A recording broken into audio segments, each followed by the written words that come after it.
यहाँ पे आपको अहम खबर देंगे। सुप्रीम कोर्ट में पंजाब केपी इंतखाबात से मुतालिक केस का फैसला महफूज कर लिया गया है। सुप्रीम कोर्ट में पंजाब केपी इंतखाबात से मुतालिक केस का फैसला महफूज कर लिया गया है। पंजाब और केपी में इंतखाबात से मुतालिक केस का फैसला महफूज कर लिया गया है। सुप्रीम कोर्ट में पंजाब केपी इंतखाबात से मुतालिक केस की समाअत जारी थी और फैसला महफूज कर लिया गया है। चीफ जस्टिस की सरबराही में 3 रुकनी बेंच इस केस की समाअत कर रहा था। सुप्रीम कोर्ट में पंजाब केपी इंतखाबात से मुतालिक केस का फैसला महफूज कर लिया गया है। चीफ जस्टिस उमर अता बंदियाल की सरबराही में सुप्रीम कोर्ट का 3 रुकनी बेंच इस केस की समाअत कर रहा था और केस का फैसला महफूज कर लिया गया है। सुप्रीम कोर्ट में पंजाब केपी इंतखाबात केस पर फैसला महफूज कर लिया गया है। अब्दुल कादिर हमारे साथ मौजूद हैं, उनसे मजीद जानेंगे। कादिर, फैसला कब सुनाया जाएगा? देखिए, इस बारे में तो अभी कंफर्म नहीं किया जा सकता क्योंकि टाइम फ्रेम नहीं बताया गया कि कब सुनाया जाएगा, लेकिन ये बड़ी डेवलपमेंट है। अदालत ने जैसे कहा था चीफ जस्टिस ने कि हम इस केस में ताखीर नहीं करेंगे, उन्होंने आज इस केस का फैसला महफूज कर लिया है और चीफ जस्टिस के बहुत अहम रिमार्क सामने आए हैं। उन्होंने कहा है कि इंतखाबात की राह में हायल रुकावटों से आगाह नहीं किया गया। अदालत ने तवाजुन कायम करना होता है, हुकूमत और दीगर फरीकैन की दुरुस्त मुआवनत नहीं मिली। ये चीफ जस्टिस ऑफ पाकिस्तान के इंतहाई अहम रिमार्क्स हैं। उन्होंने कहा कि हुकूमत ने इलेक्शन कराने की आमादगी ही जाहिर नहीं की।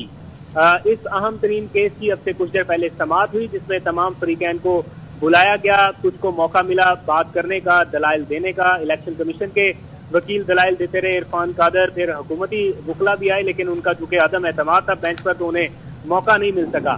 चीफ जस्टिस ने कहा कि माजी में अदालत असेंबली की तहलील कालादम करार दे चुकी है।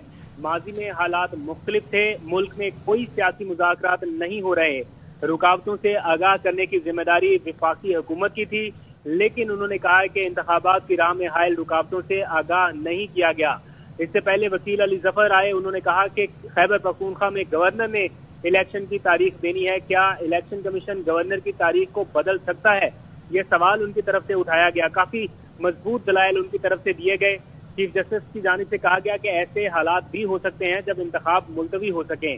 विफाकी हुकूमत ने ऐसा कोई मवाद नहीं दिया जिस पर इलेक्शन मुलतवी हो सकें। ये इंतहाई अहम रिमार्क्स हैं जिससे फैसले का एक तरह से असर सामने आ सकता है या गेस किया जा सकता है कि किस नौयत का फैसला होगा, क्योंकि चीफ जस्टिस ने पहले भी ये कहा था कि हम ऐसा फैसला देंगे कि लोग कहेंगे कि आइन और कानून के मुताबिक ये फैसला दिया गया। अगर चीफ जस्टिस ये रिमार्क्स दे रहे हैं कि विफाकी हुकूमत ने ऐसा कोई मवाद नहीं दिया जिस पर इलेक्शन मुलतवी हो सके, तो इसका मतलब है कि ये 3 रुकनी बेंच इस बात पर मुत्तफिक नहीं हुआ जो दलाइल इलेक्शन कमीशन की जानिब से या हुकूमती वकला की जानिब से अब तक दिए गए हैं, वो इस बेंच को मुतमईन करने में बज़ाहिर नाकाम नजर आ रहे हैं। चलिए जी, बहुत शुक्रिया आपका अब्दुल कादिर, आपने हमें तफसीलात दी। और हमें राजा मोहसिन ज्वाइन करें, उनसे जरा बात कर लेते हैं। सबसे सुप्रीम कोर्ट में मौजूद हैं और तमाम मामलात पर नजर रखे हुए हैं। राजा मोहसिन, बहुत शुक्रिया जी। बताइएगा जरा आज पूरा दिन समाअत के दौरान क्या होता रहा और अब यह है केस का फैसला महफूज कर लिया गया है जो कि बताया जा रहा है कि कल सुनाया जाएगा।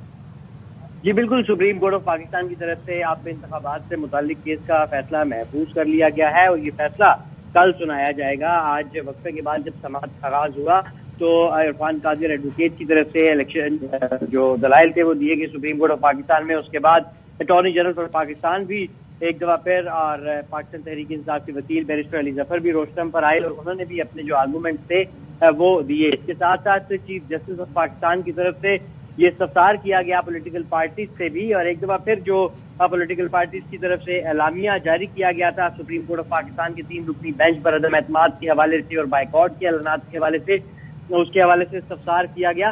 ताहम वकला थे जो पॉलिटिकल पार्टीज के जिसमें JUI के कामरान मुर्तजा एडवोकेट, इसके साथ साथ अकरम शेख एडवोकेट मुस्लिम लीग नून की नुमाइंदगी कर रहे थे, जबकि फारूक सैक पाकिस्तान पीपल्स पार्टी की नुमाइंदगी कर रहे थे इस केस में।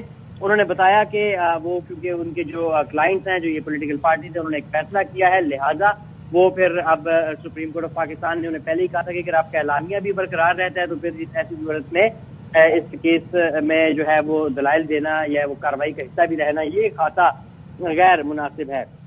चीफ जस्टिस ने जब कंक्लूडिंग ये समाअत कंक्लूड हो रही थी तो जब रिमार्क दिए तो उसमें उनका कहना था कि लोग कहते हैं इस वक्त जो है सूरत हाल है, लोग कुछ मनपसंद जजेस से फैसला कराना चाहते हैं और इस मौके पर اٹارنی جنرل فار پاکستان نے یہ کہا کہ کسی نے ایسا نہیں کہا. اس پر چیف جسٹس نے کہا کہ 6 ججز والی جو بات ہے وہ آپ نے اور عرفان قادر ایڈوکیٹ نے کی ہے. عدالت نے بات سنی لیکن ہم اس پر رد عمل نہیں دیں گے. پارلیمنٹ اور حکومت کا احترام کرتے ہیں. بحران آئے تو سیاسی حل نکالا جاتا ہے. چیف جسٹس آف پاکستان کی جانب سے دیگر ریمارک بھی دیے گئے جس میں یہ کہا گیا کہ وزارت دفاع اور خزانہ کی جو وجوہات ہیں وہ بھی دیکھی جائیں گی اور ترقیاتی بجٹ کی جو کافی رقم ہے وہ خرچ ہو چکی ہے. یہ ایسا کہنا تھا اٹارنی جنرل آف پاکستان کا. اس پر چیف جسٹس نے کہا کہ آپ کو اس حوالے سے وضاحت دینا ہوگی. ہم عوام کو مشکل میں نہیں ڈالنا چاہتے. الیکشن میں جو بدمزگی اگر ہوتی ہے تو پھر ملبہ عدالت پر آئے گا اور سیاسی مذاکرات کا آپشن اسی لیے دیا گیا تھا. اب بہرحال آئین واضح ہے کہ الیکشن کب ہونے ہیں اور مذاکرات کی جو آپشن تھی اس کا کوئی جواب نہیں آیا. اور اب سپریم کورٹ آف پاکستان جو ہے وہ یہ بھی کہا گیا ان کی جانب سے ریمارکس میں کہ انتخابات کی راہ میں حائل رکاوٹوں سے بھی آگاہ نہیں کیا گیا. عدالت نے بہرحال توازن قائم کرنا ہوتا ہے اور یہ بھی کنکلوڈنگ ریمارکس میں چیف جسٹس کا کہنا تھا کہ حکومت اور دیگر فریقین کی درست معاونت نہیں ملی. حکومت نے الیکشن کروانے کی آمادگی ہی ظاہر نہیں کی اور یہ بڑے اہم ریمارکس تھے. اس میں یہ بھی کہا گیا چیف جسٹس کی جانب سے کہ ماضی میں عدالت اسمبلی کی تحلیل کالعدم قرار دے چکی ہے. جس پر چیف جسٹس نے کہا کہ ماضی میں حالات جو تھے وہ مختلف تھے اور اس وقت ملک میں کوئی سیاسی مذاکرات نہیں ہو رہے اور رکاوٹوں سے آگاہ کرنے کی جو ذمہ داری ہے وہ وفاقی حکومت کی تھی. چیف جسٹس کی جانب سے یہ بھی کہا گیا کہ وفاقی حکومت نے ایسا کوئی مواد نہیں دیا جس پر الیکشن ملتوی ہو سکے. ایسے حالات بھی ہو سکتے ہیں جب انتخابات ملتوی ہو سکے. پاکستان تحریک انصاف کے وکیل بیرسٹر علی ظفر نے اپنے اختتامی دلائل میں یہ کہا کہ KPK میں گورنر نے الیکشن کی تاریخ دینی ہے اور یہ اس کے ساتھ ان کا یہ بھی کہنا تھا کہ میری نظر میں الیکشن کمیشن آئین سے بالا تر اقدامات نہیں کر سکتا.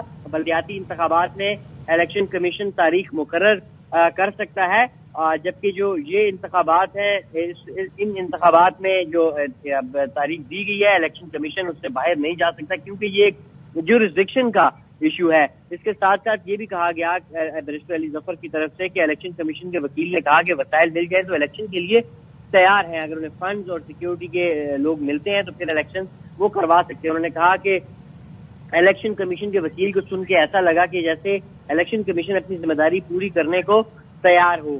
اب سپریم کورٹ آف پاکستان میں یہ تمام جو فریقین تھے ان کے دلائل مکمل ہو چکے ہیں اور یہ کنکلوڈنگ ریمارکس تھے چیف جسٹس آف پاکستان کے. بیرسٹر علی ظفر نے بھی اپنے حتمی جو آخری دلائل تھے وہ بھی دیے. ایک موقع پر اظہر صدیق کیس تھی لاہور رجسٹری سے روستم پر آئے بذریعہ ویڈیو لنک اور انہوں نے کہا کہ اس کیس میں یہ کہا گیا کہ لاہور اور پشاور ہائی کورٹ میں الیکشن سے متعلقہ مقدمات زیر التوا ہے. کسی ہائی کورٹ میں مقدمہ زیر التوا نہیں ہے اور اس کے ساتھ ساتھ یہ ایک اہم دلائل تھے اظہر صدیق ایڈوکیٹ کی کیونکہ اس کیس کی بنیاد میں یہ بھی دلائل آئے تھے سامنے کہ جب ہائی کورٹ میں مقدمات زیر التوا ہو تو سپریم کورٹ کو معاملہ ٹیک اپ نہیں کرنا چاہیے تھا. یہ کچھ ججز کے نوٹس بھی تھے. اس کے ساتھ ساتھ چیف جسٹس کی جانب سے یہ استفسار بھی کیا گیا کہ سیکرٹری دفاع دستاویزات کب تک دیں گے. اس پر اٹارنی جنرل نے کہا کہ آج کسی بھی وقت عدالت کو دستاویز دے دیں گے. گورنر KPK کے جو وکیل ہیں وہ پیروی سے معذرت کر چکے ہیں. چیف جسٹس نے کہا کہ الیکشن کمیشن کے فیصلے میں KPK کا ذکر نہیں ہے. راجہ محسن اجاز آپ سے مزید جانیں گے.